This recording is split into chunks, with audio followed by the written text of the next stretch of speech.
The views and opinions expressed by guests are their own and do not necessarily reflect the views of Forge Fitness and Nutrition LLC, the podcast hosts, owners, employees, contractors, partners, or affiliates. This presentation may include the use of explicit language. Listener or viewer discretion is advised.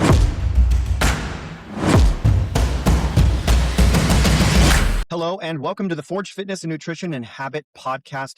I am your host, Michael S. Parker, and today's guest is J.D. Tremblay. J.D. is the Director of High Performance and Mental Resilience Advisor at the Hungry Warrior Academy, an amazing institution. He's an integrated engineer, a naturopathic practitioner, former military service member with over a decade of experience, and an ultra-endurance triathlete. It's remarkable. Wait till you hear his story. His work focuses on understanding how the human body and the mind perform under extreme stress, and how structure, discipline, and faith allow people to remain strong in their calling over the long term. And as you all know, at Forge, it's all about sustainability. Through his engineering mindset, JD views the body as a complete system that links that physiology, the recovery, the stress, the energy production, and even decision making. Totally on board with that. That naturopathic background, from what I've read about him and I've seen, is that it emphasizes a drug-free root cause approach to health. It's all about prioritizing stewardship of the body. And I find that to be a really powerful statement. Also, personal responsibility. For those of you who are fans of the Forge podcast, know that's my thing. And of course, sustainability is woven in all those two factors.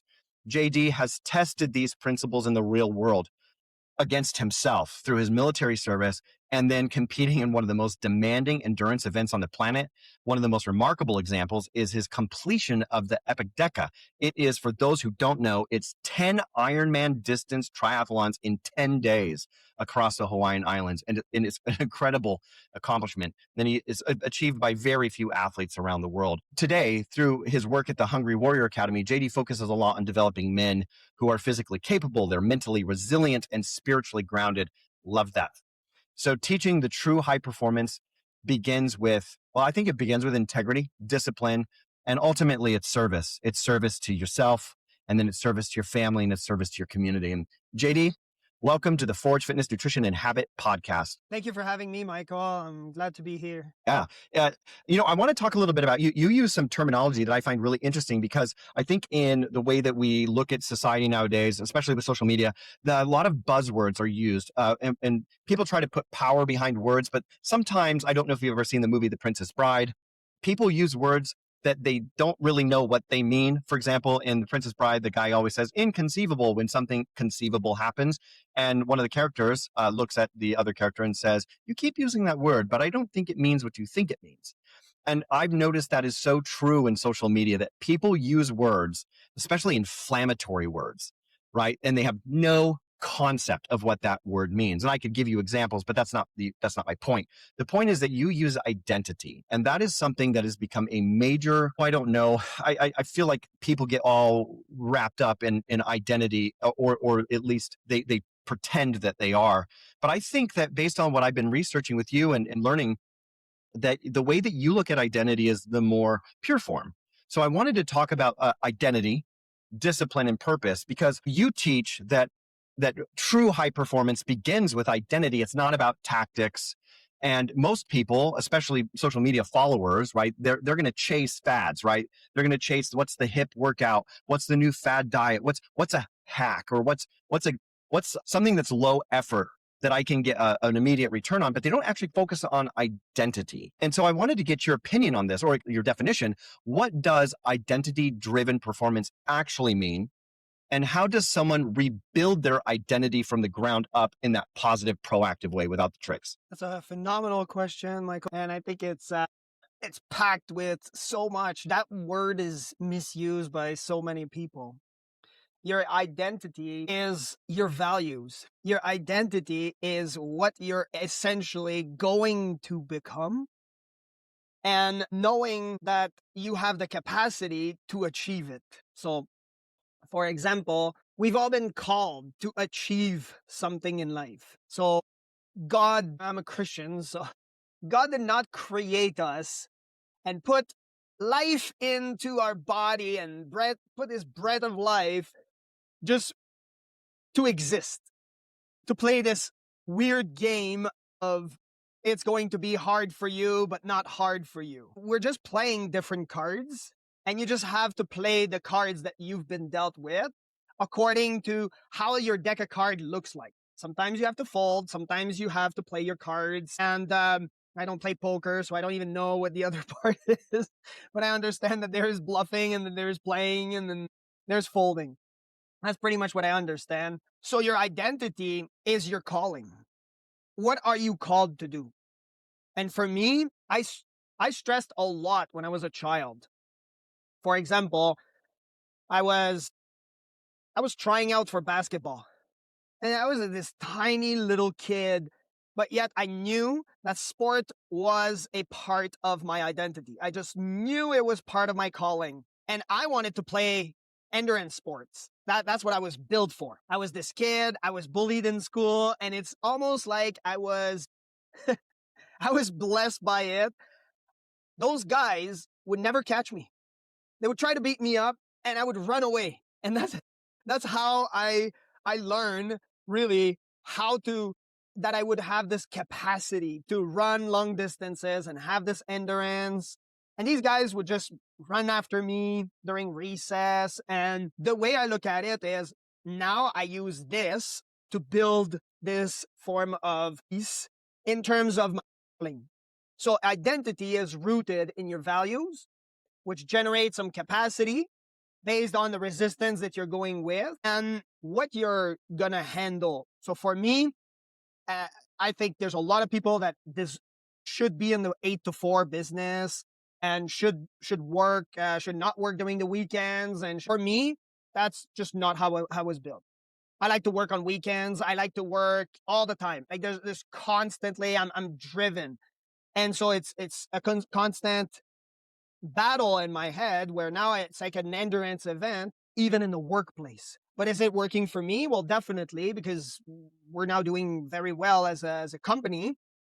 So it's working for me, and somebody else that would jump in my shoes, they might not do as well. So again, based on my values, which I had to root them for me, I had to root them in Jesus Christ. That's where I rooted them. I place my values before my goals, because when you go see a coach, an advisor, a consultant, or even just someone that gives you some advice, these people might say, well, pick a goal. But if you pick that goal and you don't have good values, then you're going to end up being in the wrong in the wrong goal, in the wrong direction. Maybe your goal is not to run 10K or marathons. Maybe your goal is to flip cars. Maybe your goal is to be doing CrossFit or High Rocks or all of these other races. For me, I was just built for ultra endurance event, and I had to really understand that my values became my identity. And now I had to live by it. That's it. To me, that's what the word identity means. Out of curiosity, is it just a follow on to what you were saying, just to clarify identity? Do you believe that with new information and with personal growth, that identity can change? It shifts. It shifts. So your identity based on your values would become more tightened. So you pick a set of values, can be any religion, any form of belief, and then they essentially shift. They shift to a more accurate meaning or a more precise down path way of living. So So your values become more complementary to the identity or vice versa? Essentially, you're becoming that person that you were meant to be by changing your values and aligning with them. But you were always that person. I was always that person that was built for endurance event.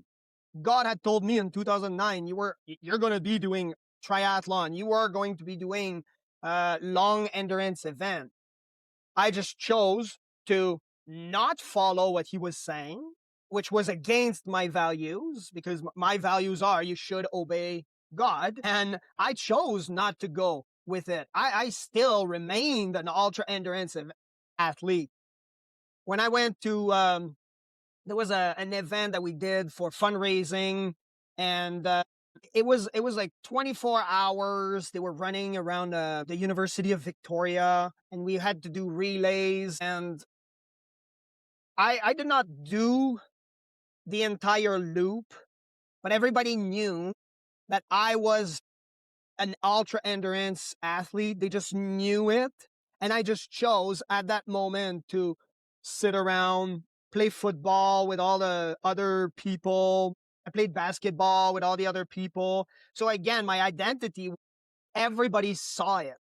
It's like the way I could put it, another way is people will see your identity. They'll see it in you immediately, but you are unable to, or sometimes you do, but you're unable to really grasp it and follow through on all the demands, because it takes a lot to become that version of yourself that is going to accomplish all the tasks that God has put in you. It's going to require a lot. Some people, they break a leg, they keep running, they they they lose all their money, they still want to build businesses, they have a divorce, they still keep going and learning more and more, but your identity is still rooted in something that is based on your values, which your value drives that identity to become. So you were always that person. It's just that you have to accomplish these tasks to become that. Is that I think that's where you draw the parallel. Then now I understand when you use the word calling, right? Because your identity is calling to you. You have to do the work to fulfill your identity based on your values. And if you're ignoring the values that you know are inherent to that outcome of identity, then then from your perspective, that is suboptimal performance. Yeah, exactly. You're not delivering the best version that the world is to see. I understand. God Yeah. has given you a calling. God has given you tasks to accomplish. And if that task for today is to open up a bakery shop, and you're supposed to be the best baker, then become the best baker. That's it. But if you are scared because, well, most bakery shop, or not just bakery, but most shops that are in restoration, they're not going to do well, and they might go out of business in the next 2 years. And you look at the finance. That's what I did. I looked at finances. I prayed to God. God said, go do ultra event triathlon. I prayed and I said to God, there's no money in it. Yeah, there's no money in it. Like, why would I go into this? And God essentially redirected me, and I eventually ended up in the Epic Deca and doing all of these events that now I don't even, someone talks to me about any race, I admire them, right? I think it's phenomenal. They're accomplishing all these races. But the other day, I had a client who told me about a 100-mile race, and to me, there's just no hype. Like I'm excited for him, like definitely, but in for me, I think it's just another day at the office. So for me, it just became that identity. Yeah, and that's true. I think for a lot of people, when there's certain skill sets, or to use your phrase, a calling, it is interesting. And I sometimes find myself doing that within my profession. I will have people telling me about, oh, I don't know, an issue related to nutrition. And I'm like, it's really not that hard for me. But for you, I understand that this is very, very challenging for you to, oh, I don't know, cut added sugar. I feel like that's something that I'm contending with every single day, is people who are addicted to sugars. And for them, it's so hard. Like it's physically, like I can see on the camera, I can see on our coaching sessions that they're struggling with not eating more than 25 grams of sugar, of added sugar, at least in a day. And for me, it's so easy, but my empathy is high because I knew what it took for me to get to where I am. And I know that I can at least get them there. So no, maybe they're not going to be doing 10 Ironmans in 10 days nutritionally, which for a lot of people, they think that me not eating added sugar or processed foods, unless I'm at a restaurant and I don't know, but in my home, that we don't have packaged foods in our house. But for a lot of people, it's very, very, very challenging to do. And I have a significant amount of empathy. And I also am so excited when they hit little milestones. So I have a client, he's been with me for many years. I train him and his wife. And he used to be addicted to cream soda. And I'm talking about, like, he was doing like a 2-liter bottle. So we're talking, 130, 150 grams of sugar in a day. And now he's at the point where he's got one of those carbonated water machines at home, and he just flavors it with a zero calorie, zero sugar flavor, or a lemon or a lime. or something of that nature. He's found alternatives. I think that shows that progress. And as a segue, stewardship, right? That's an example of stewardship is in progress. And you use that word a lot. So I wanted to talk to you a little bit about that because I also use that word. I say we have to be a good steward of our bodies. I work with a missionary. She's been with me for probably 5 years now. In fact, I see her tomorrow. She's been on this really good focused stewardship of her body and taking personal responsibility. So I want to talk to you about your perspective on that, since you talk about stewardship. And it's not so much about just a goal. There's a very different mindset than the modern fitness culture, which is always, it's an extrinsic goal. Like, well, I want to do X within X time, right? And it's almost always, I want to lose this much weight in X time. And the time stamp that they put on it is almost always unreasonable. But aside from that, in the modern fitness culture, how does viewing the body as something that you steward, not something that you fix, change behavior long term? I like the question. I would say you must fuel for what your goals are. The person swimming for 24 hours is not going to fuel the same way as a person who's sitting on a couch. See, I tell my son wanted to eat candies, loves candies, loves sugar. And I told him that eating too much candies is not good for your body unless there is a purpose. Okay. And even then there is a thing as too much, but when the too much comes, that's when your body is extracting it. So my son started doing half marathons. My son started doing long endurance races. And he said, well, during those races, can I eat as much sugar as I want? And I said, yes, because your body is going to use it. So, and we put a resource together. It's free, and then we'll pass you the link so that people can get it. And it's based on an acronym, which is FUEL. So the F, which stands for fuel for the effort. Because, like I said, to me, training for a half marathon or half Ironman or all of these races, I was fueling much differently than a guy that had to flip a car. Right? I was not eating 4 chickens per day. I was not eating 7 meals per day. Even I got even so intrigued with veganism, so I became vegan, fully vegan. I would not even touch even cross-contaminated food. If it said on the box may contain, I would put it back. That's how strict I was about the diet, because I understood that my digestive level had to be at peak when I am at these events. So my body had to be completely empty and not digesting for 8 hours a giant steak. So I shifted even my nutrition for these ultra endurance events. Now, would I recommend becoming vegan? That's a personal choice that you can make for yourself. However, when I started testing biomarkers, and that's what we do at the centers, it was flagrant that my testosterone level was so low that I was this close to becoming one of those cases that had to do TRT, like testosterone replacement therapy. Yes. I applied for it. I got approved. And then I said, no, I'm not going to do this. I'm going to shift something. And I shifted my diet. And within a month, my testosterone level, we tested the biomarkers immediately through the roof. So again, based on what you're doing. So that's what I'm saying. Fuel for the effort. So for that person, that particular individual, let's take him for example, right? We usually use John Smith, right? Pretty common name. So John Smith is addicted to that cola that you talked about, that cream soda, right?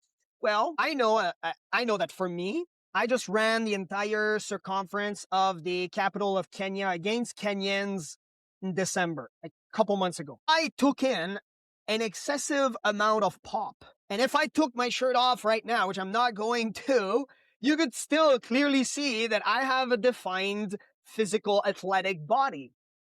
So Am I in good health? I would say so. I would say I'm in one of the best shape of my life, and I'm turning 40 in a few months. So I fuel for the effort. Okay, so that's the F. U is understanding the digestion, right? And I talked about it earlier. For me, I knew that my body during an Ultraman, it's like 3-day event. You got 12-hour cutoff. You don't have time to start digesting a giant steak or anything that is heavy in protein and fat. You don't have time. So you pack on as much carbs as you want.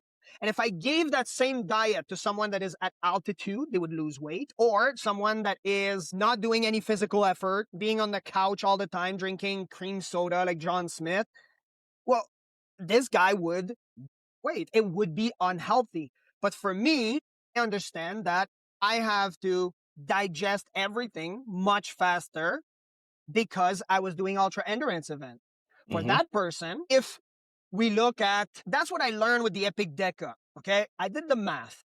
I was spending roughly 10,000 calories per day during the Epic Deca. So I'm doing an Ironman, spending 10,000 calories. The very next day, I'm doing 10,000 calories. And imagine, of course, I lost a lot of weight. Why? Because, well, what's the most you've seen like a person pack on in terms of like nutrition, right? You're the expert here. What would you say? 3,000, 4,000 calories per day at a max? If it's somebody who is in bodybuilding or maximal performance for physique, it can reach up to 6,000 calories reasonably in a day. Excellent. So I love that number. Why? Because it's below 10. Yeah, right.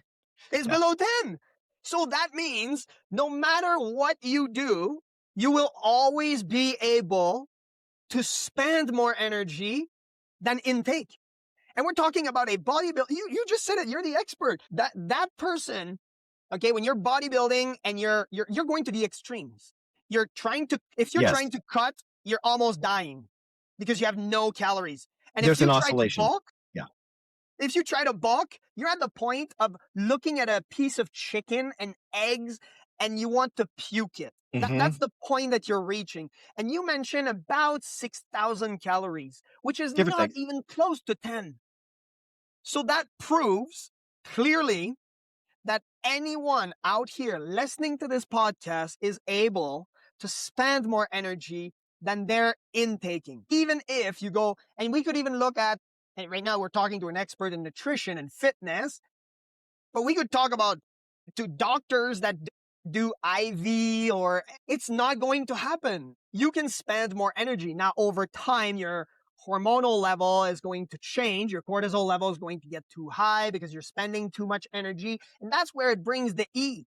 E is in their energy stability. So stable energy, what it does, it allows the athlete, anyone, and I say athletes, but it can be anyone, to maintain that focus for the output, for all of these goals that you're trying to achieve. You need to have that energy stability.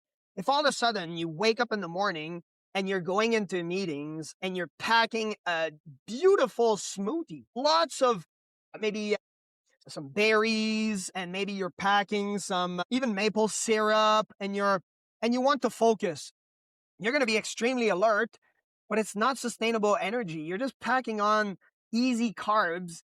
And if you're packing it with a coffee on top of that, it's going to go right through you with the digestive system. So now you're not fueling for the effort because that's what you're supposed to do. You're supposed to be on meetings. Right? I'm not fueling the same.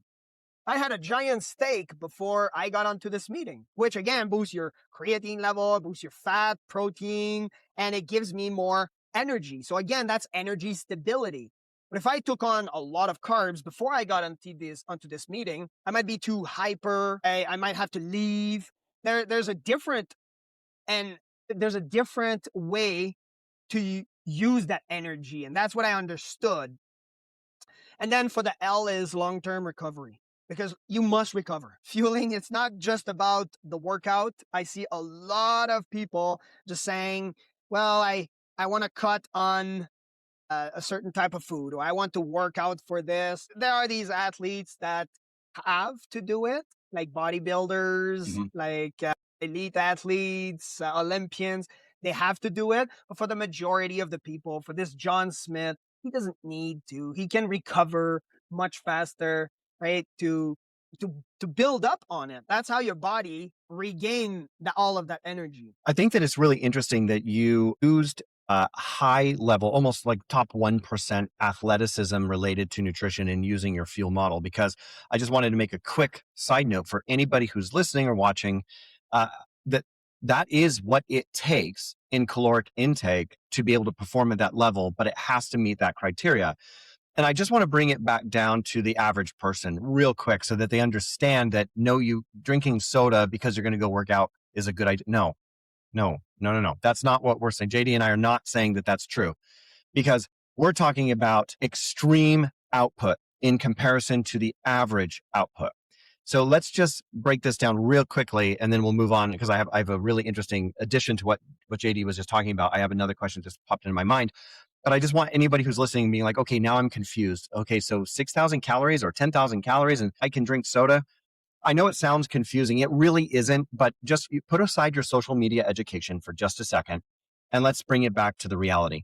When I'm saying that for bodybuilders, figure competitors, or people who are trying to pack on as much lean muscle tissue as possible, and even JD had mentioned, they look at steak and eggs and they get sick, or chicken and eggs. Yeah, you do, because how much more can you eat? 6,000 calories of chicken is a lot of chicken. And what he's talking about here is a differentiation in need, right? So you have to fuel for your performance. So when I take on a new client, or I have a client who has a new goal, the first thing that I ask is, what do you want to accomplish? And what's funny is they're like, well, I want to work out. No. What do you want to accomplish? Because I will build the workouts, but I can't build the workouts till I know how we're going to fuel the workout.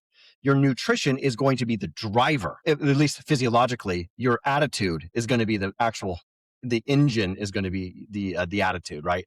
But the driver, well, I guess maybe it'd be vice versa, right? So the engine is going to be your goal, and then the driver is going to be your attitude. That's going to drive whether or not you're going to actually get there. So that's probably a better way of describing this. But if you are somebody who is wanting to accomplish a certain goal, and you come to a professional, they're going to want to know what that goal is precisely, and then they're going to build the workout protocol around it. And then they'll tell you, well, how do you fuel it? That's the very first thing. The other thing too is understanding how your body digests. This is really important, because if you are somebody who wants to maintain general health in the middle, then understanding digestion is equally important to somebody who is wanting to do ultra marathon, or somebody who wants to be a bodybuilder. But it's different. It's different focus and different outcome. I'll explain really briefly. If you want general maintenance and understanding your digestion, then you don't have the luxury of high cost foods and calories and sugar, because you're not going to be using them, because the activities don't support the fuels. You're overfilling your tank. And what happens if you overfill your tank at a gas station? It makes a giant mess, and it's dangerous, right? Now, if you're an athlete doing, let's just say it's an Ironman, and you have a bottle of soda the night before, which I mean, the way that you carb load, I just want to make sure that everybody's listening, because everybody's a critic now. And so we're using generalizations here, not specificity, right? So carb loading is a complicated process, and JD and I could probably do a whole nother podcast on the whole process of nutrition leading up to these major events. We could do it now, but for the interest of time, I want to make sure that everybody understands we're talking in generalizations here. We're not getting like into the minutia. But if you have a soda and you're an endurance athlete, your body's going to use that fructose and glucose really quickly, because fructose goes to the liver and then it's converted to glucose, and your body's going to want to use it. And then it can go to glycogen if you don't use it, right? And then glycogen too much, and then you know how it all goes. And those of you who are sedentary understand that, oh my gosh, all of a sudden I'm gaining body fat, because you don't have an energy output that warrants it. It's not necessary. It's too much. But on the flip side, for bodybuilders, it's the same. They have to hit a certain energy intake, but that energy intake has to be able to create cellular resynthesis. So they have to be able to hypertrophy. They have to be able to replace the cell. So you have to eat according to your need. And I think that if you understand how your body digests that food is really a critical point. So thank you for that one. The E, well, that's interesting. Energy stability. Yeah, energy and stability. So this is where I think people get completely thrown off. When it comes to stabilizing energy, you have to be able to do this in a sustainable way. So it has to be lifestyle inclusive. You can't just go crazy and expect to have sustainable results, or at least reasonably sustainable results. However, there is opportunity, and I don't use the word cheat meals. I use the word planned indulgences. There are times where, when you are planned within your structure, that you can say, okay, I realize that on Saturday, I'm just using birthdays as an example. I'm going to have a slice of cake. I don't know why anyone would do that, but I know that people love cake. I simply don't, but that's fine. So, but let's just say it's cake, because most people like cake, especially if you're Richard Dean Anderson, and especially playing Jack O'Neill in Stargate SG-1. Cake was the I thing. love cake. I love Yeah, cake. I love yeah, sugar. I love yeah. I love sugar. I eat But you, sugar a lot of sugar. yeah, Yeah, but the thing is that your body's utilizing it, and that's the difference, JD, between you exactly. and the average So person. I'm not You're saying that blowing they it. can't eat it, right? No, Which no, no, no. is exactly what a lot of people are saying in the medical field or in everywhere. They're saying, well, just cut off sugar. Well, just cut off everything that you like, everything that tastes good. I'm saying, right? And that's proven fact. The output can be greater than the intake, even if you take it at the extreme. Meaning, I'm telling people to move. Yeah, you got to move, Yeah, if you because your move, body will use it. exactly. Yeah, Yeah, yeah. Now, you move, you get to yeah, use it, which is even better. Now, based on proportion as well. Don't go to Planet Fitness and eat like a pizza because you ran on a treadmill for 5 right, minutes. Right? right. That's again, your caloric intake must be lower if you want to lose weight. On the other hand, if you want to gain weight, well, your caloric intake has to be much higher. So again, what are you fueling for? Right. So yeah, Right. exactly. Right. So it's And that's based on my point. Yeah, it's exactly right. We're on the same page here. It's like, but I would say, I would submit this, that the source of the food does matter. If you're in really good shape, or you're having a planned indulgence, and you have a slice of cake, it's not the end of the world. That's where I was going. Is like, the problem is if you're doing it every single day and the output is lower than the intake. That's where we have a major problem. And then you also have to look at the source of the food. Is it quality food? A homemade cake is almost inevitably going to be better than a store-bought cake in just general nutritional principles. But I think all of this is really important, because I wanted people to understand that what we're talking about here is a vast generalization. And so don't just think that, oh my God, I have to do this and I have to do that. No, we're saying is that you have to eat according to your need. That's what the fuel principle is outlining. And so I'm just basically trying to generalize, excuse me, I guess not pedestrian this, but make it so that everybody understands that what JD was talking about here, when he was talking about a 10,000 calorie, 6,000 calorie day, that is for elite level performance, that is beyond anything that more than 1% of the entire population is even going to participate in general. So if you are somebody who's sitting on your butt, you don't get to have 6,000 calories a day. That's where I was going. yeah. Well, I think we're on the same page on that I mean, one. unless Right? you want to be obese. Unless And unless you're building c'est for la this, vie. and that's the thing, And c'est right? la vie. But you know what? So I wanted to bring it back into something else too. Like, since you talked a lot about your faith, and I know that nowadays it seems like such an adversarial thing for people to discuss, and people get so angry about anybody who has any kind of particular faith, and we don't really talk about that much on this podcast. So let's do it now. Your work emphasizes a lot of faith, and the faith dives into discipline, and there's a huge service driver along with it. And but I wanted to just dig a little bit into this just for fun. Why do you believe purpose and faith create stronger physical and mental resilience than motivation alone? I'll build on what history has proven, and then we'll prove it with also neuroscience. But I'll go back to the acronym.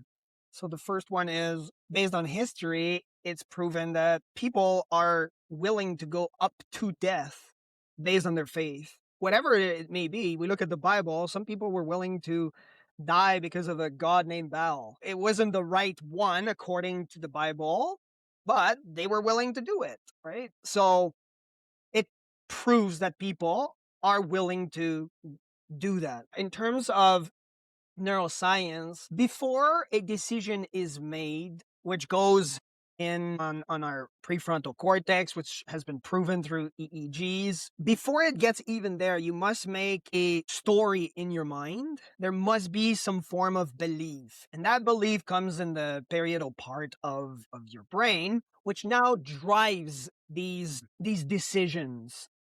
So you must have that form of story, and then you're able to make those decisions. Hence why a lot of people take very poorly or in the wrong way or the wrong context words that are in the Bible.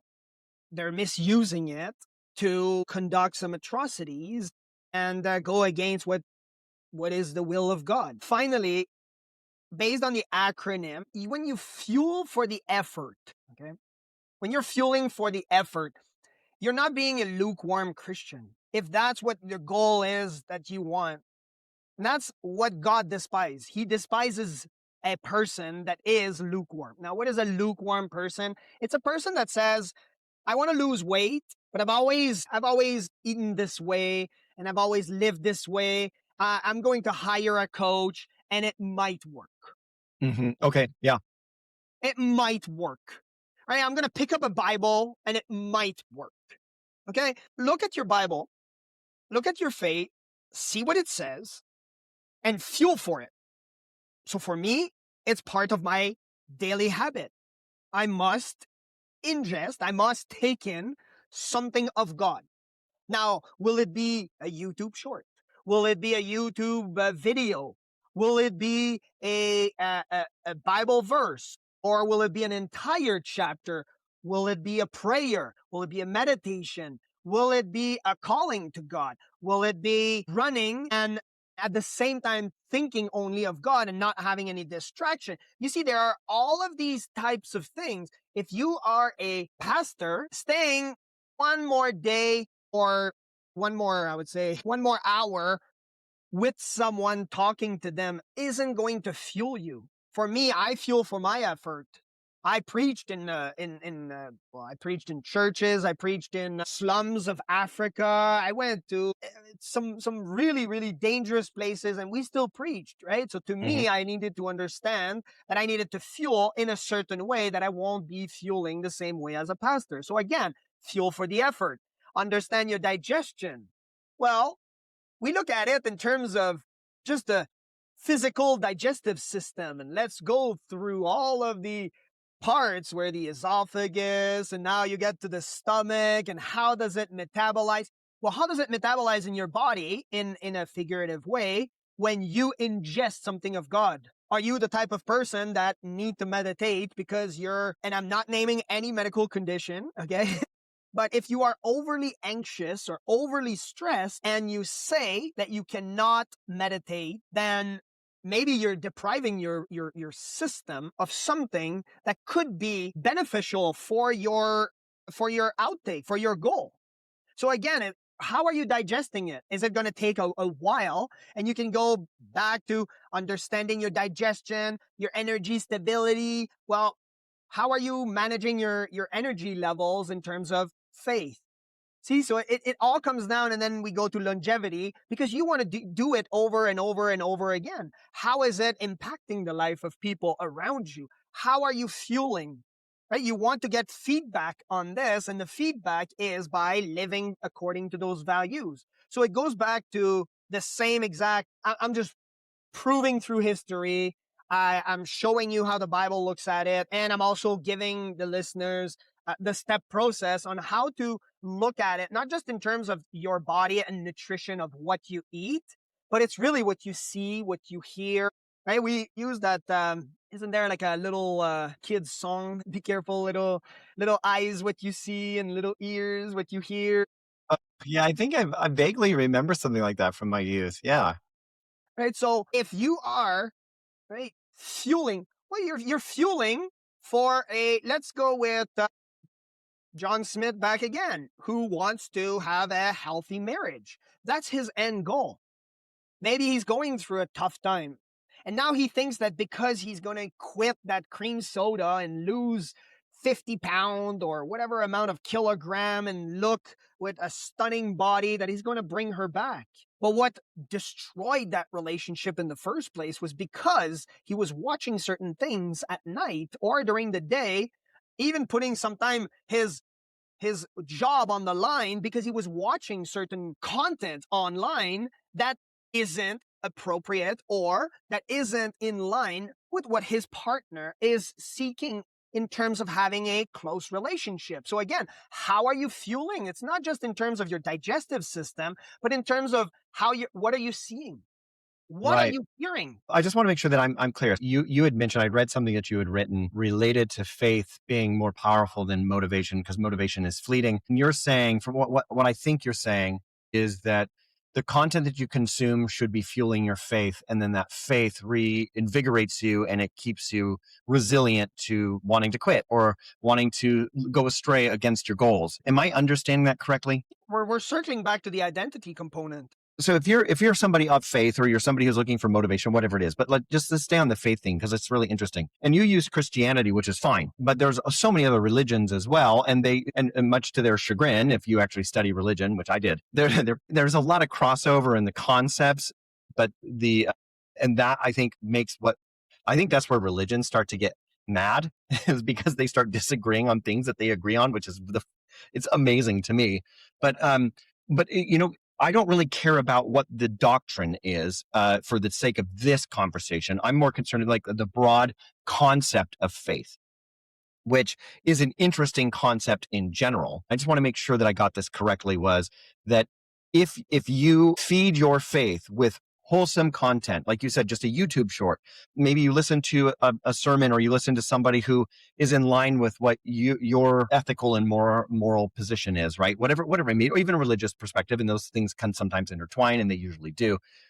But if you were to really look at those things and you're digesting that kind of content, then the outcome is that you're going to execute at that level, and it's that resilience resounds in your mind. And so you're always on the path of progress along the boundaries of your faith. And if you don't, like you're using the John Smith example, if you are watching content that is maybe destructive or deleterious, then you're off the path and you're going to be lost in the woods. Definitely. That guy, John Smith, if he reads in the Bible, it says that your body is the temple of God. So if that person just so happened to be Christian and it says in the Bible, your body is to be the temple of God, well, it's not just in terms of eating and in terms of hearing. It's in terms also of what you put inside of your body. It's your senses. So a lot of those somewhat addictions are going to leave because now you're trying to please a being that for the majority of, well, not the majority because there's a lot in India, but the main religions, it's a being that is outside of space, time, and matter. So we're looking at Buddhism, Islam, and we're also looking at Christianity. Mm-hmm, mm-hmm, mm-hmm. In that sense, you're trying to please someone that has a strict set of rules. For example, Islam cannot eat a certain type of meat or cannot consume certain liquids. If that's what your beliefs are, then albeit it's not hurting anyone in that specific context. But again, it drives your perspective. Now you want to accomplish what is said in the Bible, what is said in the Quran, or you want to achieve that because you want to please a being that is not based on just personal experiences. It's based on all of these books that have been written for thousands of years, and now they are in with you.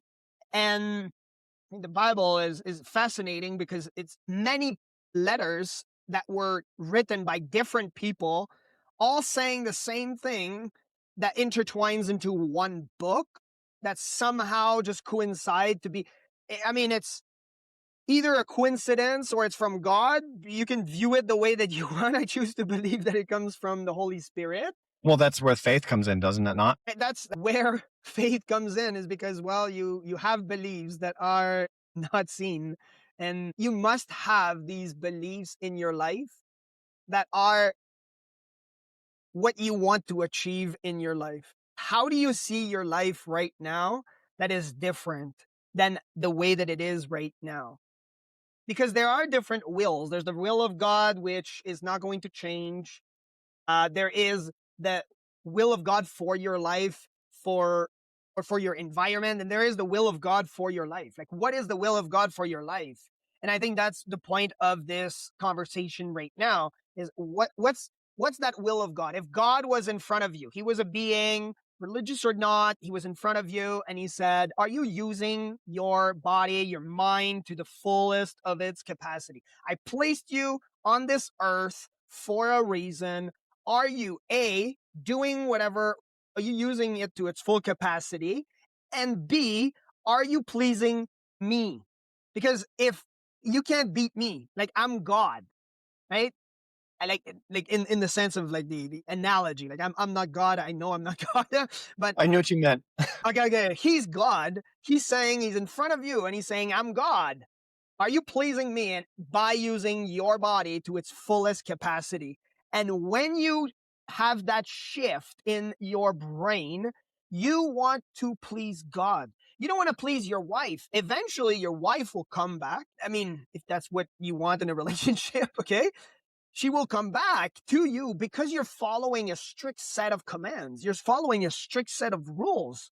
For example, I talked about watching certain content that is inappropriate in a relationship if you want to have a close relationship. Mm. That is against the seventh commandment, which is later talked about by Jesus when he said, if you lust on a woman, you have committed adultery. Not if you look at another woman, just looking at her and saying, well, she's beautiful. We're talking about looking and lusting. So if you lust on another woman, that's where the sin comes in. So now you're saying, well, I don't want to displease God. What? Okay. Maybe there are women listening to this podcast going, well, that's the type of man I wanted, was the type of guy who watches this content with other partners. That's fine. Okay. You can have your own views.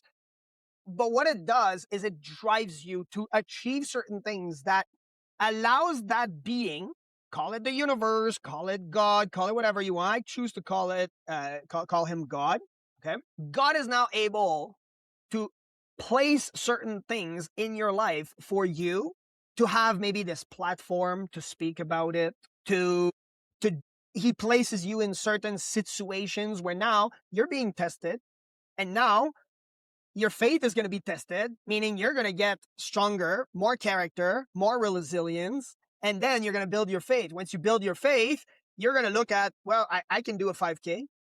I can do a 10K. Oh, wow. And I've proved it many, many, many times. I have a video on YouTube is we took a kid and he could barely see. Mm. And his last wish, okay, was to run the race with his school.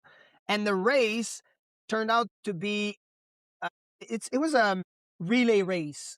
Mhm. We had our own car. Turned out he ran, walk and jog 21 kilometer. That's a half Oh, wow. marathon for all the Yeah. listeners in the States. So a kid that was blind, that was drilled in the head and had all sorts of scars. And we did not even know if he was going to live another few months because of the fueling, the strategy, and the way that we didn't even push him. He kept on going. So I would say the majority of people, are able to do a half marathon with the proper training, with the proper coach, the proper equipment, all of this being together.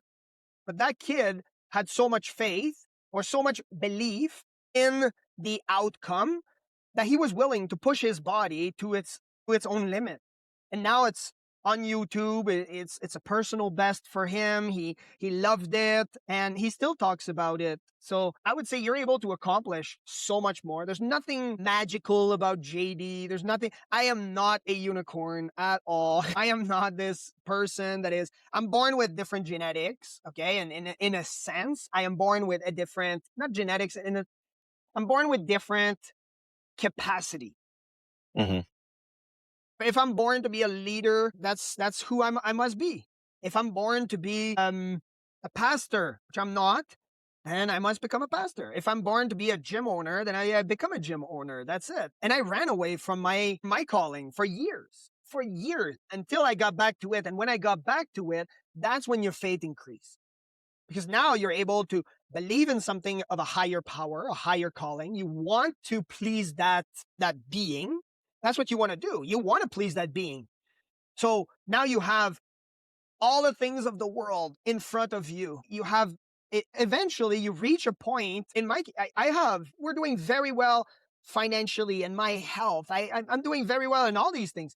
But if I misuse it according to the values of what God is saying, then essentially I see it that I'm going to get punished. So I must use it to the best of its abilities. So that's somewhat of a circle back to how faith is moving. If I dissect something out of that, which is that people separate spirituality and performance, and you don't, you put them all together and you feel like the consumption of faith-based content fuels that.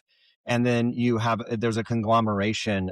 There's no separation, that you don't need external motivation. You don't need to go on Instagram to find a hot girl, if you're a girl that you want to look like, or a guy who's super jacked that you want to look like. All you need to do is have faith and basically stop separating your spirituality from your performance, and you should be okay. Is that a pretty bow on that? Yeah. And even the guys, I look at guys online, I look at their body, right? I want to have that type of body. But again, am I lusting on it? Well, no, that's not, No. there's a huge disconnection with it. So Yeah, I understand. am I looking at girls online? Well, yeah, I can see that there are lots of attractive females, and I love women. I think they are beautiful. But again, are you lusting on them? There's the disconnection that needs to happen. And that's where, to me, it's not just in terms of athletic, that what are you having your intake, but also in your faith as well. So yes, you're correct. I don't disconnect either, or I think your physical performance and all your performance in life can be driven by that faith. Definitely. Got it. For sure. Yeah. This is the first time we've ever really talked about anything religious or faith-based on this podcast. I do want to shift gears here real quick. So you have operated in military environments. You've competed in these very extreme events, which I have a lot of admiration for. I would not do them. And that may be part of why I have admiration, because I know what it takes and I'm not willing to do it. And the fact that you are, hey, hats off. Like, that's fantastic. But I have a question for you. Because we're talking about extreme endurance here. What actually happens to the mind under this extreme physical load? And what's made you a champion in your field? Going through difficult times and being willing to go all the way up to and including death. So essentially, when someone hits what they think is their absolute limit, whether it be physically or mentally, you have a different way of working with that. I see it as motivation. For me, watching someone on the sideline yelling at me saying, "Yay, go, keep going." It's almost similar to this drill sergeant that is yelling at you, telling you to do more. So to me, I'm seeing it in a completely different way, where that person is telling it to me in the way that they want, which they think I'm perceiving it as an encouragement, which is a light encouragement. Keep going. Enjoy yourself. Finish the race. And I'm thinking about it in terms of, you're horrible. What are you doing? Keep working at it. Do more push-ups. Like that type of deal. So it's a different mindset and a different perception. I think everything is based on perception, how you're using your capacity to better the world. But you have to look inside and say, this is the person I want to be, and not worry about what others are going to say, whether it's positive or negative, because I've received more negative for the Epic Deca than positive. So do you think that you also are you in your own head space? Do you find yourself saying more negative comments? I want to follow up on something you just said, because you got all these people on the sidelines. People are saying, keep going, finish the race. But in your head, you're like, you piece of shit, you better do more. You have to do better. Like, is that what you're thinking? Is that what gets you through? Yeah. Yeah, that's what gets me through. Yeah, for sure. Yeah. Have you ever discovered what it is? What's the catalyst for that internal self-dialogue? I've known a lot of incredible endurance athletes, none that have ever done what you've done, like at least to the 10 and 10. That's incredible. But I have noticed that there is an overarching theme in endurance athletes where their internal dialogue tends to be incredibly self-critical. Have you found that true among your peers as well? Definitely. I even said it in an interview once, and it went to the newspaper, and I said that most people that do these endurance events have mental problems. So it is very common. I would say that I fit in a category that is extremely self-critical, Mm-hmm. and I have to be very careful not to push it onto others, that I need to showcase myself as, this is who I want to be. Here's the limit. Here's what the human body can achieve. Please achieve your best. So essentially bring it down to some place where there's a humbleness, like some form of way that I am humble and say, this is the place I am. Please achieve your race. Finish your race. So the way I could put it is the majority of people see for themselves what they can achieve. And then for the other people, they see what you have achieved. So for you, you're looking at me from the lens of the Epic Deca. The Epic Deca, there's only 3 people in the entire world that did this, that finished it. You're looking at me with my achievement. But for me, I'm looking at myself thinking, and that's for, I would say, the majority of people. We look at ourselves like, oh, I did not achieve this. Oh, I should achieve this. So one good way to do it is, if it's too much for you, if it cripples you, then start small. And Dr. Jordan Peterson says it in his book. And he says, do your bed. That's one of the chapters. And although it seems like such a benign activity to do your bed, all it shows is a way to start the day with a little bit of dopamine to say, congratulations. Congratulations, John Smith. You've accomplished something. Hey, you're not going to be JD Tremblay. Just take that out of your head. The race doesn't even exist anymore, so the Epic Deca doesn't even exist. It was only for their 10-year anniversary. So I'll only be just the 3 people. That's it. Achieve your race. What is your race? Well, right now I'm going through a tough time. Well, how about you start with the basic? The JD talk about fueling, right? Run that fuel in your mind. Okay, what is F? Right? Go back to essentially your foundation. Okay, you have to go through. Am I fueling for the effort? Am I fueling my brain properly? Is that what I'm doing? Right? So I constantly have to go through this step process, even in my mind. I have to do this, but again, it's just a different perspective. Is it bad? I see it as something constructive. That's the way I see it. I see it as something constructive because it gets the job done. Does it hurt my body? It does if you think about it in a negative way. In a negative way, it is a bad frequency or a negative frequency. But if you think about it in a positive way, for example, 2 guys at the gym trying to lift or outlift one another in a healthy competition, right? They're trying to outperform the other, and well, it's going to hurt, but they will have to think that they're better than the other person. They will have to think that the other person is maybe yelling at them, or so again, it could be seen as a negative view, but it created some of the best bodybuilders and strong men out there in the world, is because we are putting ourselves in teams and trying to outperform each other based on the perception that we're receiving. Yeah, I'll tell you that is, and your analogy is interesting because I've been 25 years in the fitness industry and I've seen how their mindset is.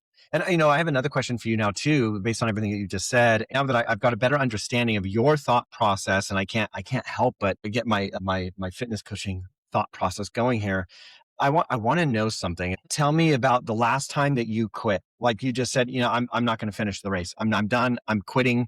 I'm done. Was that quit? If you did, was the quitting, was it up in your head or was it your body? Your body just gave out. That I quit. Well, I talk about it in my book. I love the way that I finished my book by not finishing the Ultraman World Championship. So to me, it was a DNF.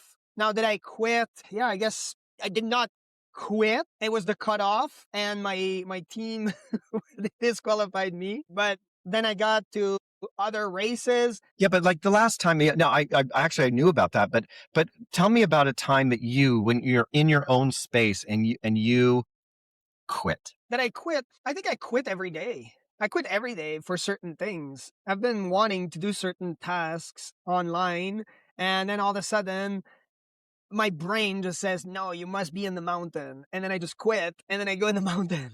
And Mm-hmm. then I think you need to be understanding of your own physiology. If you are, then you're capable of shifting it and understanding that this is what your body needs right now. For example, sometimes I need to just get off my computer and just go in the mountain, or I need to go in like a cold tub. Like I need to. Like this it's just a need. And so all of a sudden I'm on the computer and I just go in the cold tub.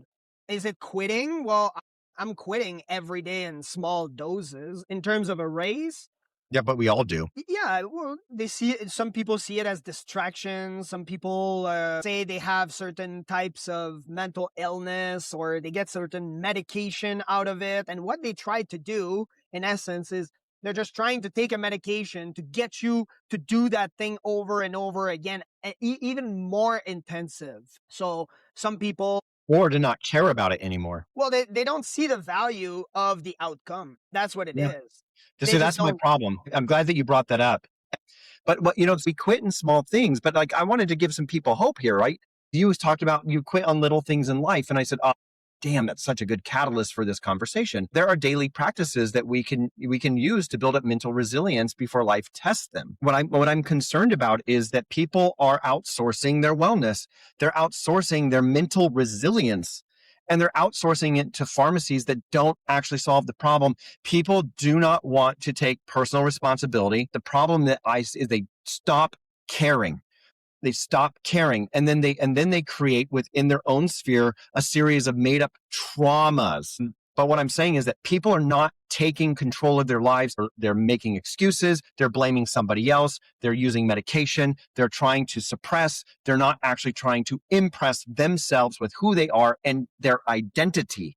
And they're not taking all of these things that can lead them to the outcome that would be the most beneficial part of their lives, because they want to be lazy and they want someone else to do it for them. If you take faith out of it and you say, what are some practical things that people can do based on you having achieved things that most people didn't even know existed, like, for example, 10 triathlons in 10 days? What are 3 things that you think that people could take right now, then they can apply it to their life and see some upside within just a couple of weeks of applying the principles that you outlined? Without faith, meditation, it is one. Meditation can include breathing. Most people don't even know how to breathe, that there are different types of breathing. There are some to excite your system, there are some to calm down your system. So, meditation is a huge huge one. How you fuel your system will change your life. So definitely I would go in my mind and go through that acronym constantly. So that definitely, because how you fuel your system is really going to drive your outcome, as we talked about it extensively. And the last one is pain. It's going to be painful regardless of the choices that you make. I was in pain during the Epic Deca. At one point, my legs could not even work, and I was in a wheelchair at the airport. It was my birthday. Someone had stole my pants. I had my face all burned up. I was in pain, but I knew the outcome. I knew that this is what I wanted, and I was ready to die. Well, I just didn't end up dying. And that was the outcome. I mean, I'm here, but it is going to be painful if you don't do it as well. So if God has called you to be that fit individual and you keep ingesting 6,000 calories and your outtake is 2, there's a high likelihood that you will not achieve the outcome of losing weight if that was your outcome. Well, it's 100%. But it's going to be painful. It's going to be painful. And I think we need to look at it from both perspectives. Like, it's very painful when you are making millions. People think it's very fun. No, your problems are just much bigger. And if you lose that, then other people are losing their job.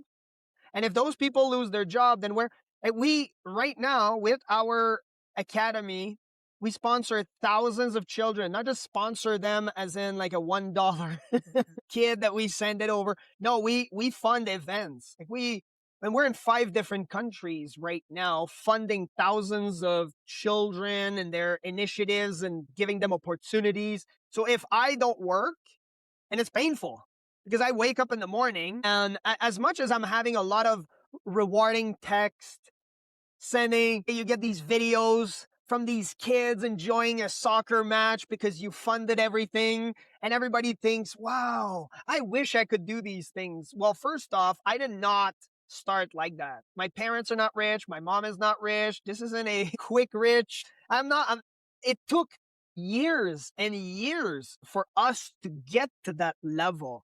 Mhm. Was it painful? It's so painful. That's how vulnerable I can get.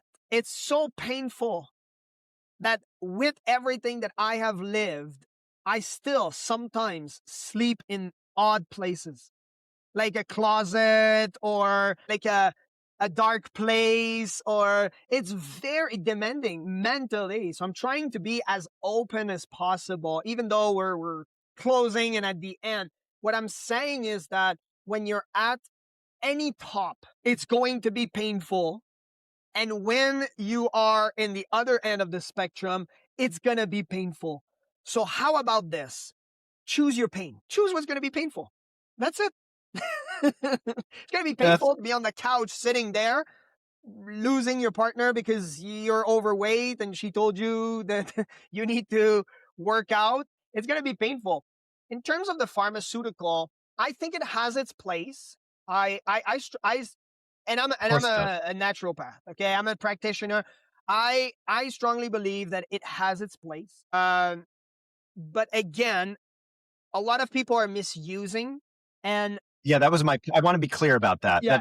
I don't mean to interrupt you, but this is really important because I can already tell people, people are already fuming because I didn't say it exactly the way they wanted me to say it. I'm not saying that it doesn't have its place. I'm saying you are misusing and abusing it. And suck it up, Buttercup. Life is hard and it's going to be painful. Choose your pain. Exactly what you were saying. No, I'm not saying don't be on this and don't be on that medication. I want to make sure that everybody who's listening to me understands that if you are literally needing this medication and it's improving the quality of your life and you still care, then this is not for you. But for those of you who are misusing and abusing it, using it as leverage for crutching, a social media clout, or just simply to be part of the in crowd of being on whatever medication you choose. Pain is also being able to hurt people. There's a lot of people that hate me, and I'm okay with it.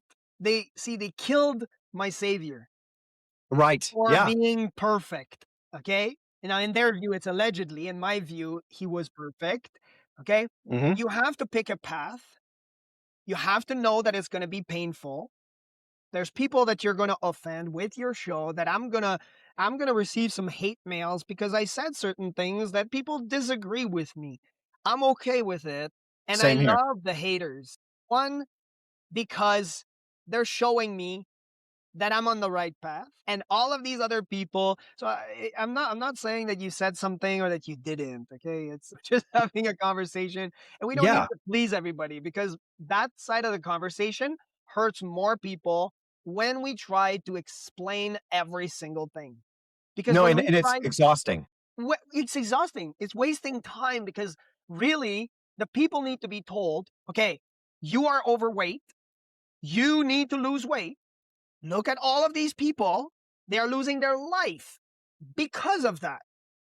So we need to be able to be in a place, which is great because you're in the States, because you have free speech right now. So For now. right? So it's free speech. And we need to be able to come to a place where we're going to be able to offend people. Because the way that people change is by being offended. It's not by if someone placed $1 million in my account and said, you're going to be going to 5 different countries, you're going to be doing the Epic Deca, you're going to be doing all of these things, I guarantee you, I would have not been to where I am today. I've been through some really difficult moments in my life, and that is what formed me. You see, when all of a sudden you get certain events that are very difficult and you get told by someone you're a loser, no girl want to be with you, JD. Look at your body, look at your life, look at what you've accomplished, look at what you have two choice, buddy.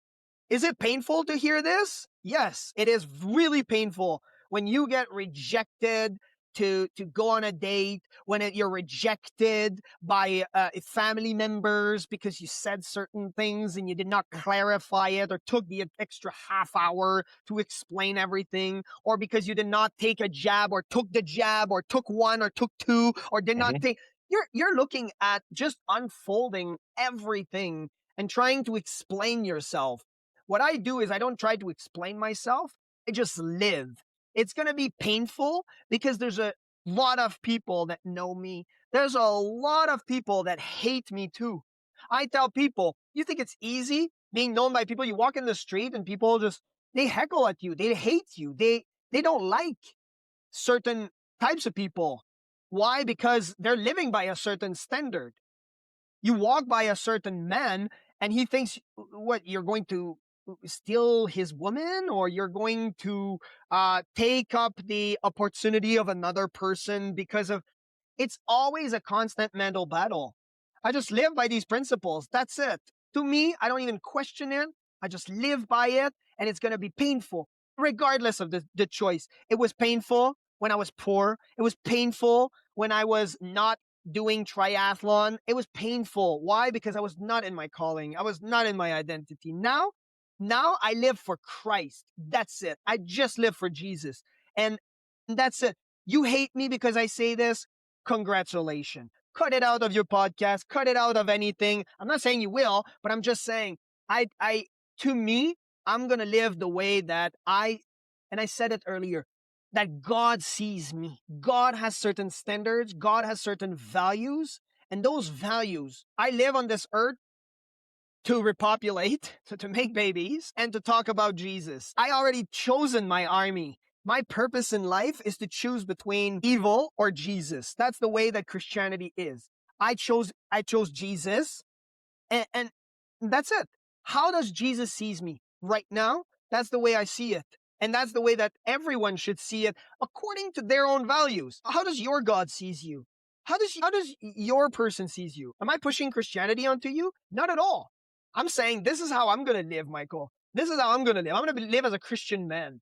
If you want to cut it out of your podcast about Christianity, I'm all for it. Sure, go ahead. I have no problem. But I guarantee you, there's one thing that is going to happen is you will remember for the rest of your life that there is this one man that you will, for the rest of his life, you will not remove Jesus from this guy. This guy is rooted with Jesus. Like that's his mentality. That's his faith. That becomes his identity. So to me, am I going to fluster people? I pray, I hope you get offended by this message. Not just you, but everybody else. I hope they get offended, because that's what drives when all of a sudden your wife leaves you. What are you going to do? Right? Everybody knows. You either start drinking or you start going to the gym. It's one of the two. All of a sudden you're going to get an amazing body, or a different body if drinking is your thing, right? So it's up to you, but pain will happen. Pain will happen. If you drink too much, pain will happen. If you become an elite athlete because your wife left you, pain will happen. That's it. To me, hate me. I love it. I love I love it. I love people so much that I'm willing to.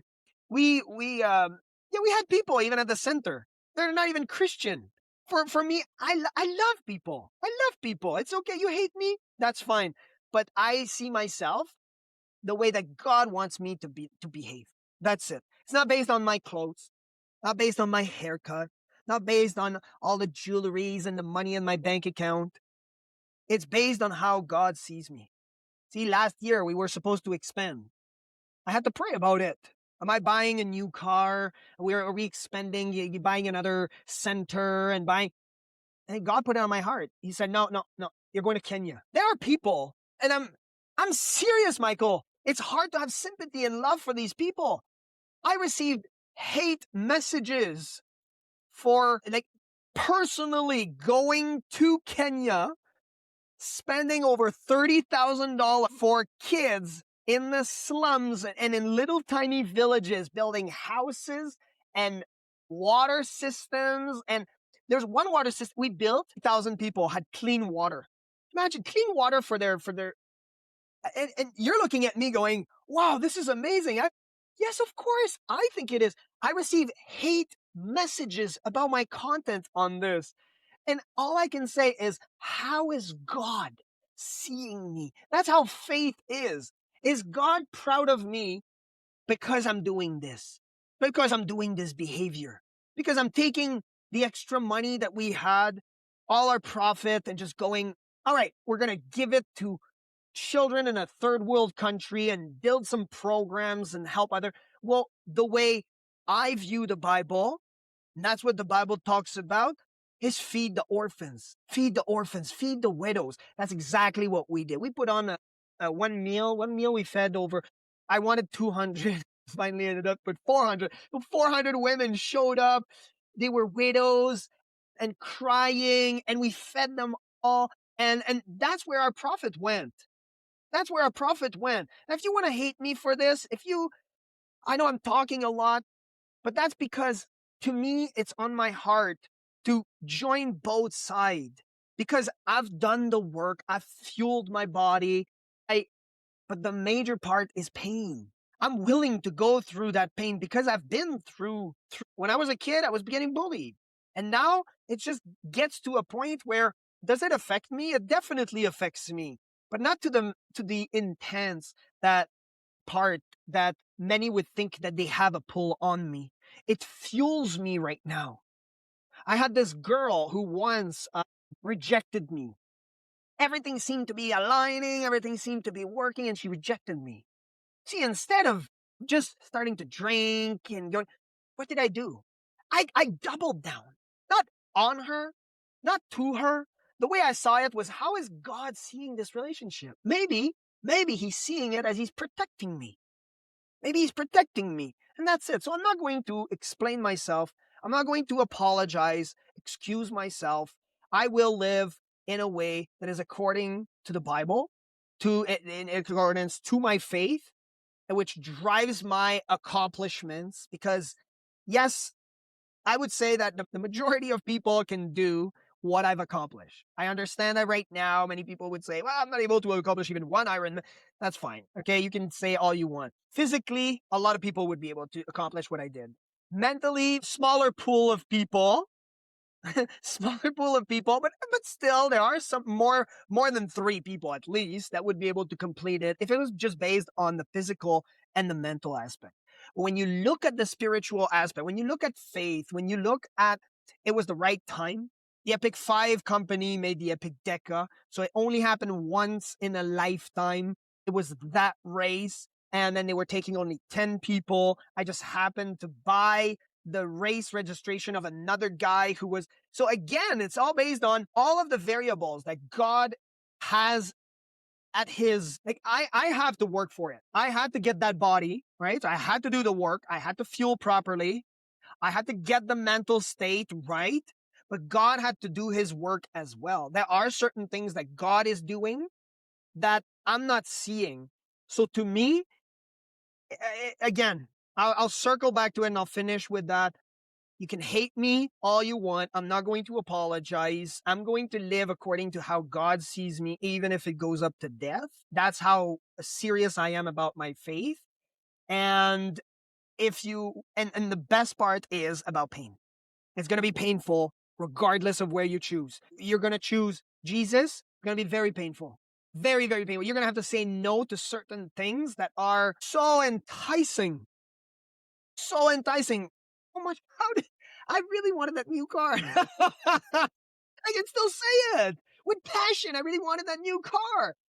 Now, was it as better than all these thousands of kids that we gave them water? And I have no idea how this is all going to turn out. All I know is that this is what God wanted more than that new car. And I ended up doing this. Is it painful? Yes, it is painful saying no to that brand new car, saying no to that beautiful girl that you look at her, everything fits, and you're hanging out, and you still follow Christian principle. There's no sleeping together. You're following everything that the Bible says, and still, it's still not enough. It's still God is protecting you. Is it going to be painful? It's going to be painful if you follow Jesus, but it's also going to be painful on the other side. In my worldview, or in God's worldview, it's hell. That's painful. So maybe you're going to live an amazing life here, but it's hell on the other side. That's up to people. Choose what you want.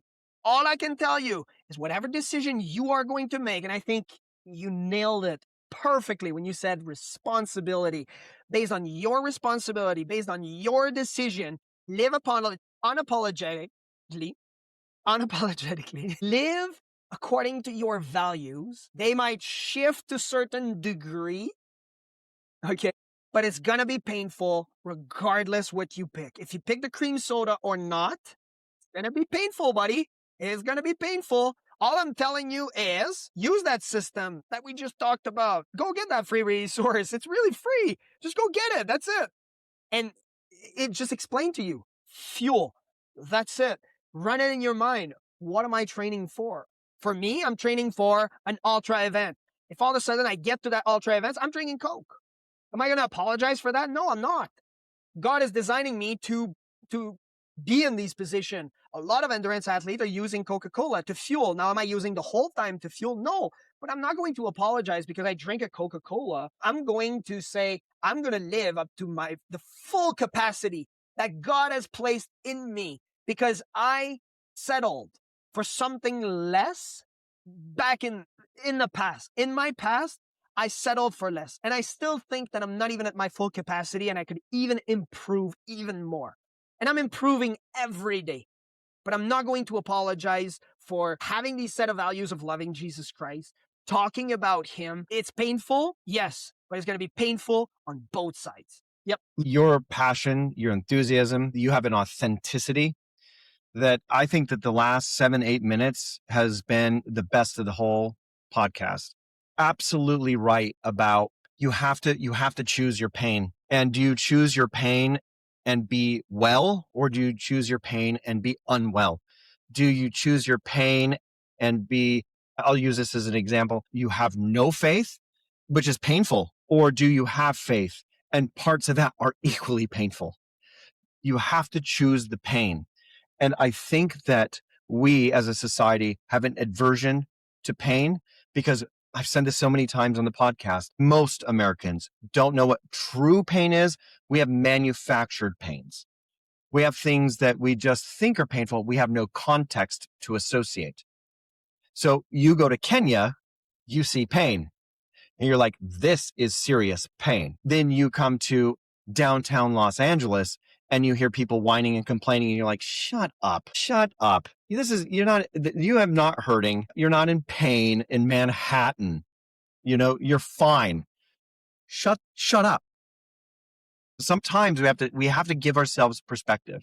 But I wanted to ask you one more question because what you just said was, I think, very powerful. Because that was like a really nice, strong testimony for your faith, and there's a strong testimony for your mindset. And I think that anybody with a brain cell can listen to that and say, hell yeah. And like, let's get on it. I got a question for you, just because I know we're like going crazy on time. I just want to ask you one last question because you're on fire right now. A lot of people in the world are struggling. There's a lot of uncertainty. Let's just talk about, for example, the United States. I think most Americans don't know what's going on. There seems to be things happening in the geopolitical sphere that cause people anxiety. There's things happening within the social economic dynamics in the United States. And I think Canada is accepting a lot of these problems as well. But what I think is happening, this is opinion, and I just want to hear your thoughts on this. I think that social media is artificially fueling fear. And I think that a lot of people are extraordinarily susceptible and they tie themselves into these fear silos, right? Like if it's not this thing that's really popular right now in the news that seems wrong, it's this new thing that's popular. And then they forget about the thing that was happening before. And, the flags and bios change. You know what I mean? Like everybody's so fickle on what they're pissed off about. And so I've been thinking about this for the last couple of years, especially after the pandemic. And I started realizing that people are being really dumb. They're not thinking. They're not stopping and thinking. They're being so emotionally reactive. When the next new thing happens, all of a sudden the bios change to accommodate said new thing. I can't stand it. It drives me nuts. So I think that we live in this new world of like this sense of impending doom every single day we wake up and there's something new. And we're bombing this place, or this place is being bombed, or these people just died, or this flood just happened, and this fire just went out of control. And it's always bad news every single day. But I would encourage people, though, like if you step back and you look at your life is really damn good. It's the best in history ever, in all of human history. We are doing better than ever. You're clothed and you're fed. When I say fed, you have good food if you choose to buy it. I'm going to make that clear. You're probably wearing designer brands. And if not, you're wearing something that is pretty reasonable. You have a home. You have transportation. You have heat. You have water. All your basic needs are met, and we're still not happy. Always, always unhappy. And people go to social media and they're like, I just can't, I'm going to move out of this country or to this country. And everybody's so angry and so upset. And I can't subscribe to this mass psychosis. I don't do it. I've never have, and I never will. I'm just an independent thinker. I really cannot. And my wife, Heather, she and I, we're peas in a pod. Like stuff starts going on in the world. We're like, all right, well, we got plenty of water. We got solar system. Like I live in the middle of nowhere in Texas. I have a property. I'm not a freak, by the way. I grew up on a dairy farm in the middle of nowhere. My wife is Finnish, and we make bread at home. We have just a different world. And I just feel like there's so much despair, and it bothers me because I'm empathetic, because my entire profession is trying to improve the lives of others. But they're so committed to being miserable that it absolutely can become exhausting as a coach. And I know you coach people and you have so many other things, and now, my clients don't come to me expecting some kind of faith-based, they want scientific rationalization. So I don't have that nice outlet that you do, which is great. And I love that for you. But this isn't about me. I'm just giving an opinion to frame the final question. And it's not even so much a question as I'm wanting to hear what you have to say. For all of those people who are suffering, or they think they're suffering, because they don't understand the difference. For those who feel depressed, or there's a sense of defeat, the uncertainty, there's not necessarily a clear path for them in their life. There's economy is starting to feel a little bit dodgy. All the stocks are down. AI is replacing everything. And it can just get worse and worse. If we just step back and all calm for just 1 second, and we take a deep breath and we consider that ever since I've been alive, and I'm 47, every single, especially election years, the world was ending. And it hasn't yet. It's always this way. It always will be this way. But we need to take control and personal responsibility for the way that we interpret these things. And you have a unique perspective. And based on your engineering, your endurance training, your faith, everything that makes you you, your identity, in just like 2 to 3 minutes, can you give everybody who's listening or watching hope? In terms of faith, what is great about Christianity is that you have a book and you have a manual, and all you have to do is just follow that manual. Whatever is going to happen, here's your manual. So it's a root source. So no matter if the economy is going down, no matter if there were some very prosperous individuals even in the time where Egypt had enslaved the Israelites. There were some Israelites that were making a lot of money, that were in a higher position. They were still as slaves, but it even talks about it in the Bible, where the Egyptians were scared that the Israelites would take over because they were making too much babies. So that what I'm saying is that there is a manual in terms of faith. Follow it, study it, meditate on it day and night, pray. It's not because it is a pastor that he's right all the time. It's not because someone is online and has an authority that he's definitely right. I might say certain things that you might disagree with. And then you go back to the Bible and correlate what I'm saying, correlate it with the Bible. If I said something wrong, please don't just hate me. Come back and correct me. I would love to hear it. because I would love to improve. But if I said something right and I offended you and then it changes something, then it's just based on the root. And the root is, for the Christians, it's the source of life. So we have a book, and no matter what happened, that's what we're going to go with. Now, in terms of the non-Christians, in terms of giving them hope, the way I can clarify it is based on pain. Is your pain real? Definitely. Can you do something about it?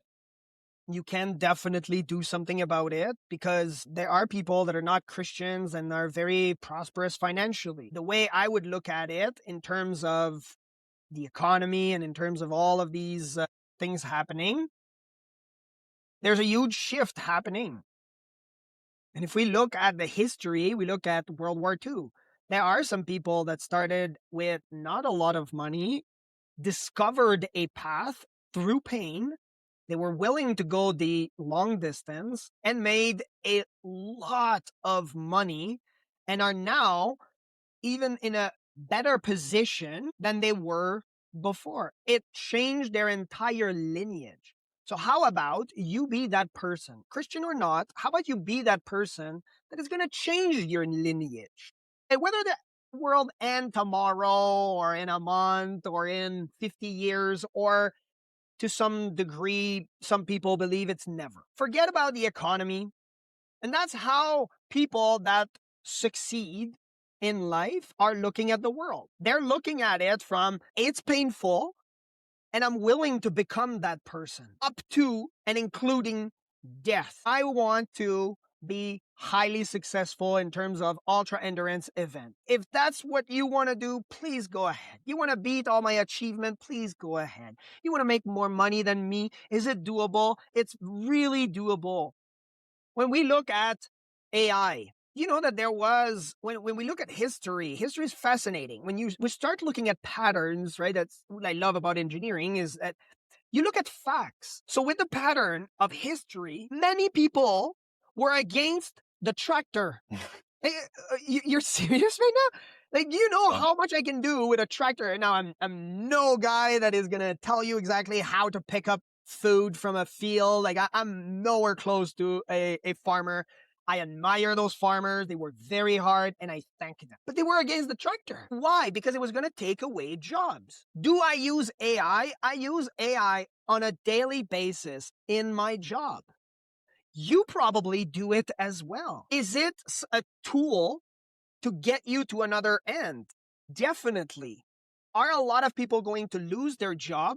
Well, how about this? Be that person that is going to think differently, because now maybe you listen to this podcast and you think, JD said, it's going to be painful regardless. It's going to be painful because you're without a job. Maybe your wife is going to leave you. Now you don't have a job. You don't have money. You're now not able to train. It's very difficult, or you have to work 3-4 jobs. AI is going to replace a lot of jobs, but at the same time, now the farmers are able to do much more because of tractors. So at the same time, if you look at it from the perspective and shift your mindset to someone of success, you're not just hanging out at the Lamborghini shop. And I've heard an interview once of a guy just saying, "Oh, go to those kind of shops and just sit in those cars, and that will make you feel like you are." This is not a feeling. Has nothing to do with feelings. I don't want to wake up half the time. I don't want to even put on my pants. I'm wearing pants right now, but You don't even have to. I wouldn't even exactly. I would not even have to. For my job, that is how my job is. Mm-hmm. So it has nothing to do with my feelings. It has to do with the actions that you're going to pose according to the pain that you're willing to endure. And it's going to be difficult, like I said, when you're at the top or when you're at the bottom.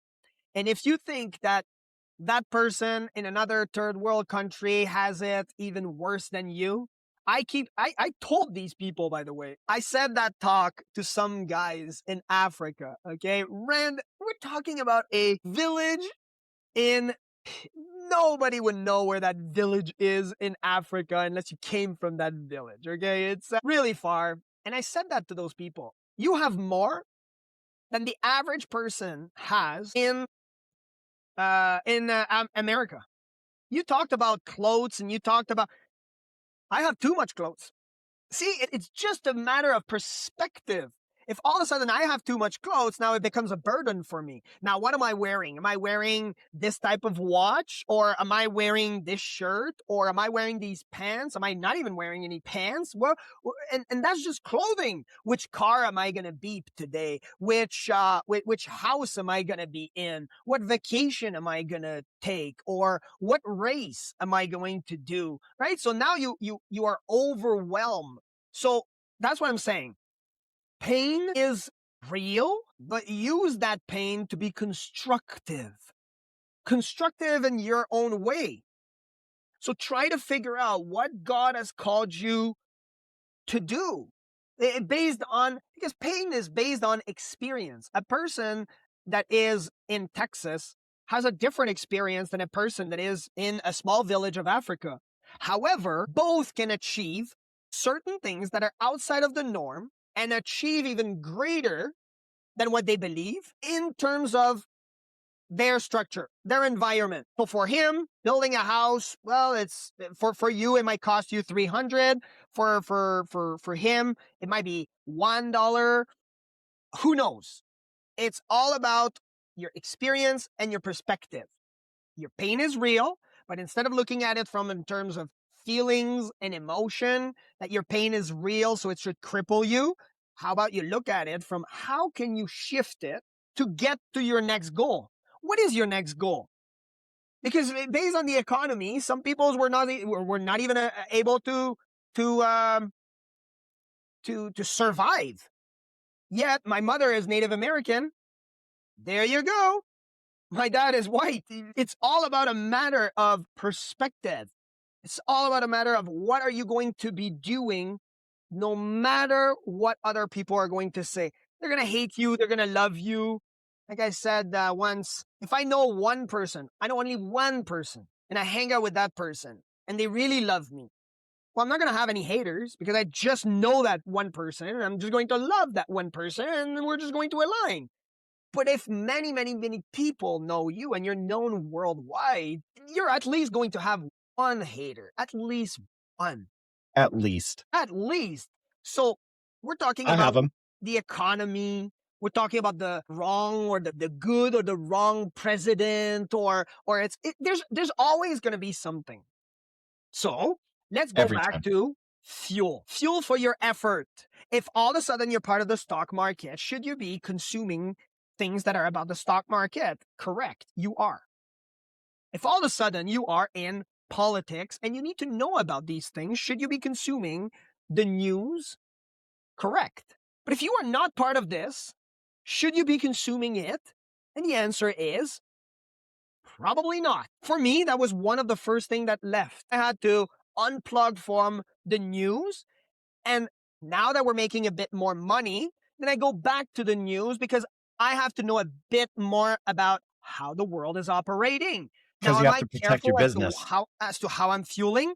I am, but I understand that there is pain and I choose the pain. I'm the one that is going to take responsibility for my actions and not just blame anybody else about it. Based on, I hope it gives a lot to think for the listeners and that it gives them hope because it's not based on the economy. It's not based on, you can blame anything you want. And if you would know a lot more about my story, I started from nothing. Now we're doing well. I got wiped in a divorce, completely wiped. She left me with a bicycle. And by the way, I took that bicycle and I did the epiteka. So look at what I did. Exactly. Okay. And she can be crying. She can be happy for me. I'm not doing it for her. I'm doing it because God said, JD, you're in that position. That's what you're doing. That's it. I want to be seen as how God sees me, not how the world sees me. And the way that the world is going is not the way that I can even trust them.